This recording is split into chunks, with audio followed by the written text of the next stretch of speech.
తీస్తా, నాలో ఉన్న క్రియేటివిటీ మొత్తం బయటికి తీస్తా, నా తడాకా చూపిస్తా. స్టార్ట్ చేద్దాం. వస్తున్నాడు అబ్బాయి, వస్తున్నాడు. It's laughing time. ఈరోజు బాగున్నావా ఆంటీ? ఎవడాయ్ నన్ను ఆంటీ అనేది? ఫెయిర్ అండ్ లవ్లీ యాడ్లా అంత ఫెయిర్ గా ఉంటే ఆంటీ అంటానికి నీకు నోరేలా వచ్చిందిరా? ఆంధ్రప్రదేశ్లో ఆడపిల్లలకి రక్షణ గురించి ఆలోచిస్తే ఆ మాట నువ్వు చెప్పకూడదు. ఎందుకు చెప్తున్నావు? ఆ మాట నువ్వు చెప్పకూడదు. చాలా బాధాకరంగా ఉంది. ఎందుకంటే ఎక్కడ చూసినా రేపులు, మర్డర్లు.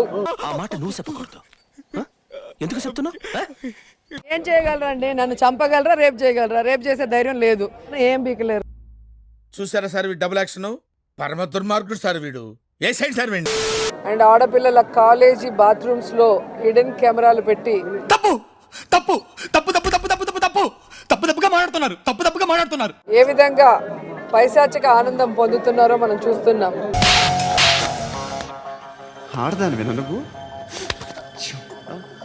ఈరోజు నేరస్తులకి ఇంత ధైర్యం వచ్చింది అంటే అది నేనే, అది నేనే. దానికి ఈ ప్రభుత్వం సిగ్గుపడాలి. ఇట్ట తయారయ్యేనే మీరంతా సీరియల్ కిల్లర్స్ లాగా. ఎందుకంటే ఎందుకు గతంలో జగన్మోహన్ రెడ్డి గారి ప్రభుత్వంలో ఒక తప్పు జరగాలి అంటే ఎంత భయం ఉండేదో మీకు అందరికీ తెలుసు. గొప్ప సిద్ధాంతి, ఈడో గొప్ప యాదాంతి. సో ఎవరైనా కూడా దిశ యాప్ ని యూజ్ చేయకుండా ఏదైనా అఘాయిత్యానికి అమ్మాయి లోబడితే 24 గంటల లోపల నేరస్తుల్ని అరెస్ట్ చేసి వారిని శిక్షించే విధంగా చట్టాన్ని కఠినతరం చేశారు. కాబట్టి చరిత్రుడా ఒక్క మాట మంచిది రాదు నోట్లోంచి. అది లోనే డ్రైనేజరా? ఆ రోజుల్లో ముచ్చుమరి లాంటి ఘటనలు జరగటం అనేది మనం చూసుండం. ఇండియాలో మన డబ్బా ఎవడు కొట్ట బావా, మన డబ్బా మనమే కొట్టుకో. అసలు ఆ కుటుంబాన్ని పరామర్శించడానికి సీఎం గారు గాని, హోంమంత్రి గారు గాని వెళ్ళలేదు అంటే ప్రభుత్వం వచ్చిన తర్వాత మీరు చూస్తే ర్యాగింగ్ భూతం ఎలా ఎక్కువైందో మనం కళ్ళారా చూస్తున్నాం. తిట్టదని చెప్పరా? ఎవడి మీఠా గారు, మీరు ఆ బూతులు పంచకు.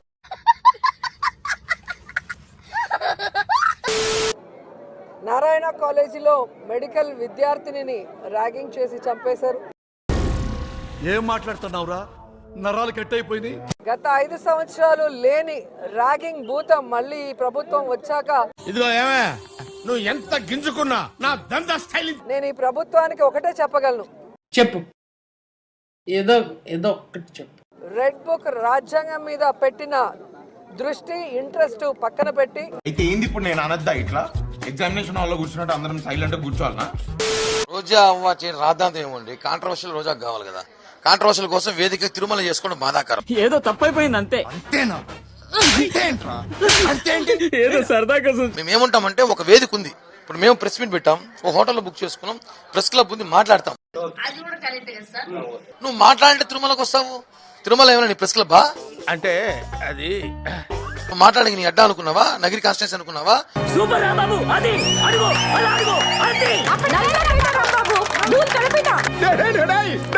ఇప్పుడు దాకా చేసిందంతా గంగలో కలిసిపోయింది కదరా. మేము తిరుమల తిరుపతి దేవస్థానం పవిత్రంగా భావిస్తామండి. గతంలో కూడా చెప్పాం తిరుమల రాజకీయాలు మాట్లాడదని చెప్పి. చిన్న భాషకు చెప్పు. చిన్న భాషనా? ఈరోజు రోజా తిరుమలలో మటన్లో రేపుల గురించి మాట్లాడింది. ఏం జరిగింది? ఏం జరుగుతోంది? ఏం జరగబోతోంది? నాకిప్పుడే తెలియాలి. చూసిన రేపులు, మర్డర్లు.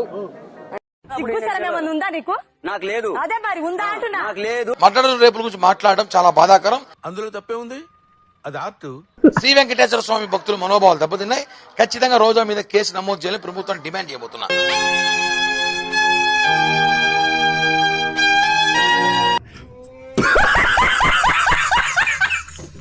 నువ్వు దర్శనం చేసుకుని బయటకు వచ్చి నువ్వు దర్శనం చేసుకున్నామా, తిన్నామా, వెళ్ళిపోయినామా ఉండాలి.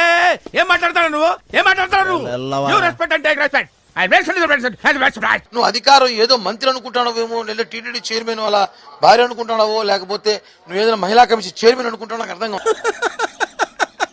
వేసేసాడు, బాగా వేసేసాడు. బయటకు వచ్చి మటన్లో రేపుల గురించి మాట్లాడమేంది? తిరుమల లాంటి ప్లేస్ ఫస్ట్ మాట్లాడమే ఆ ప్లేస్ కరెక్ట్ కాదు. తర్వాత ఆయన నేరాల ఘోరం ఆయన మాట్లాడుతుంది. కూలిపోను నీ కొప్పుల నిప్పులు ఆరిపోను నీ కుప్పుల సౌర జారిపోను. ఆయన అధికారంలో అంటే వాళ్ళ అన్న, దేవుడిచ్చిన అన్న జగనన్న మీకు నా సెల్యూట్.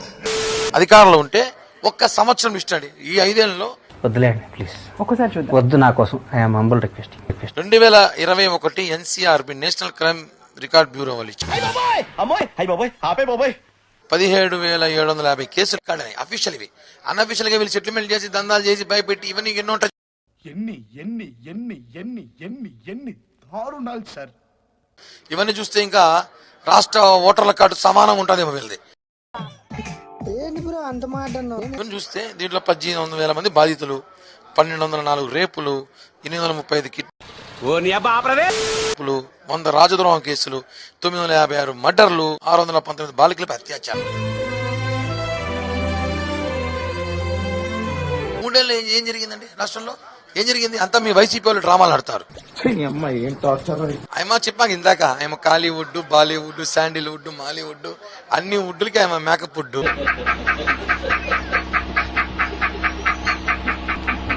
ఆయన తమిళనాడు రాజకీయాలు పోయింది. మీకు తెలుసా స్టోరీ? మీకు తెలియదు అనుకుంటా, మాకు తెలిసి చెప్తాను. ఆగలేకపోతున్నాను సార్, ఆశతో ఆతృతగా ఉంది. ఆయన తమిళనాడు విజయ్ దగ్గర పోయిందంట. నేను తమిళనాడు నుంచి రాజకీయ ప్రస్థానం చేస్తే నీకు స్టార్ జగన్ పట్టినట్టు పడుతుందని చెప్పిందంట. అయ్యి బాబోయ్ నిజమే నమ్మబుద్ధి కావట్లేదురా. ఆయన కాళ్ళకు దండం పెడితే, అయ్యో నేను వయసులో నీకన్నా పెద్దోని వద్దులే విజయ్ దండం పెడుతుంటే, దానికా దండం పెట్టింది తల్లి, దయచేసి మా రాజకీయాలు రావద్దు నువ్వు. మనది సామాన్యమైన పాదమా, ఐరన్ లెగ్గు పాదం, పాదం. ఆ రాష్ట్రం రావద్దు అని చెప్పి పంపించారంట. ఇది విషయం. ఏంటో నా బతుకులా అయిపోయింది. ఏం ఫీల్ ఉండదు మామయ్య. ఈ కార్యక్రమం ఇంతటితో సమాప్తం. రేపు ఇదే అలవాసులపై మళ్ళీ కలుసుకుందాం. అంతవరకు సెలవా మరి. నా ఛానల్ పేరు గుర్తుందిగా, please like, share and subscribe.